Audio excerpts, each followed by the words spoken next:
ওকে ধরে নিয়ে ওর কথা মতো চলতে থাকলাম। ও একটা অনেক বড় বাড়ির সামনে দাঁড় করালো আর বলল, এই নে চাবি আর গেটটা খোল।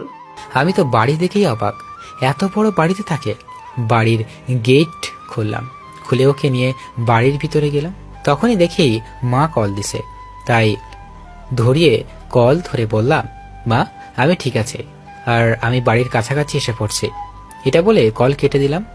আম্মুর সাথে কথা না বললে আম্মু টেনশন থাকবে। বাড়িটা 2 তলা। আমি ভাবলাম বাড়িটা এত বড়, তাহলে মনে হয় বাড়ির ভিতরে অনেক মানুষ থাকবে। কিন্তু আমি যখন ভিতরে প্রবেশ করলাম তখন মনে হলো বাড়িতে কেউ নেই। আমি জিজ্ঞেস করলাম, তোমার বাড়িতে কেউ নেই? আমি একাই থাকি, আর তুই আমাকে প্রশ্ন করছিস কেন? আমাকে রেখে তুই চলে যা। আর আমি মাতাল অবস্থায় আছি বলে উল্টাপাল্টা কিছু করার চেষ্টা করলে ভুল করে ফেলবি। তুই যে অবস্থায় আছিস, তোর সাথে কোনো কিছু করলে তো তুই আমার কিছুই করতে পারবি না, আর তোকে আমার কিছু করার ইচ্ছেটাও নেই। তুই থাক তোর মতো, আমি গেলাম। এটা বলে চলে আসলাম। আর আসার সময় বাইরে থেকে গেটটা আটকিয়ে দিয়ে আসলাম। বাড়িতে আসার পর মা বলল, এত দেরি হলো কেন? আমি তখন মাকে বললাম, এমনই দোকানে মানুষ বসেছিল তাই দেরি হইল। খেতেও দাও, ক্ষুধা লাগছে। আম্মু খাইতে দিল। খাবার শেষ করে ঘুমালাম।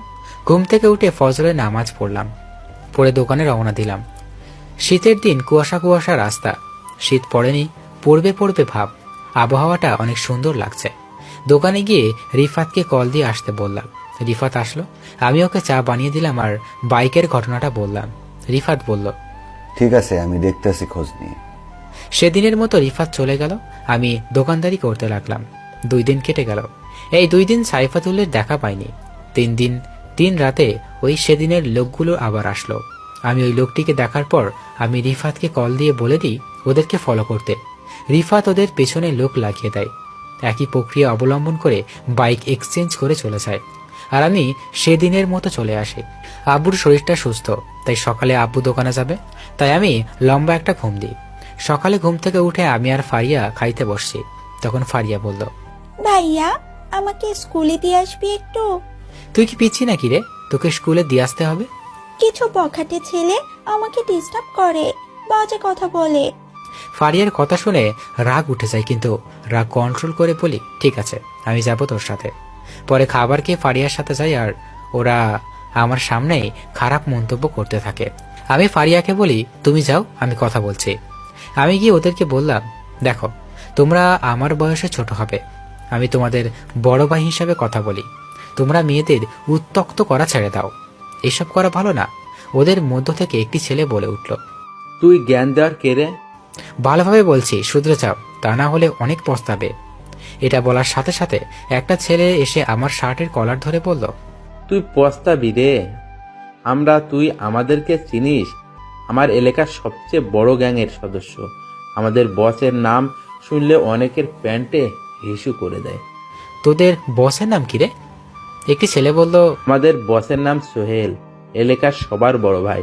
তুই পাঙ্গা নিস না আমাদের সাথে। এর মাঝেই একটা ছেলে বলে উঠল, কে রে? মেয়েটা কে ছিল তোর?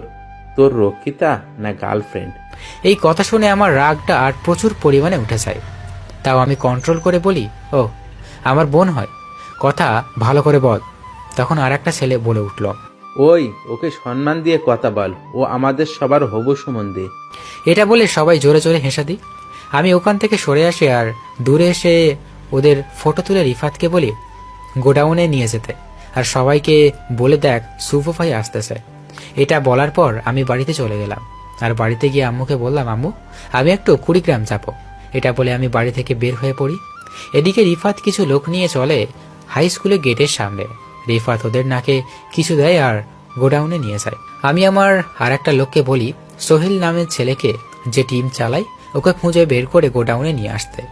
পরে আমি কালো প্যান্ট, কালো শার্ট, কালো মোজা, কালো জুতো, মুখে মাস্ক, স্টাইল করে চুল কাটা, পুরোটাই চমলক্ষ ড্রেস আপ নিয়ে নিই। গোডাউনে আগে সোহেলকে নিয়ে যাওয়া হয়, আর সোহেলের ডান হাতে বাম হাতে হাতকেও। আমাকে দেখে সোহেল বলতে থাকে, ভাই আপনি আমাদের এখানে নিয়ে আসছেন কেন? আমি ওদের কথা না শুনে বেত দিয়ে মারতে শুরু করি। ওটা আমার একান্ত লাঠি, এর একপাশে সুই দ্বারা সম্পন্ন লাগানো। লাঠিটি হলো 2.5 হাত, এর মধ্যে 2 হাত সুই বা আলপিন দ্বারা আবদ্ধ। এ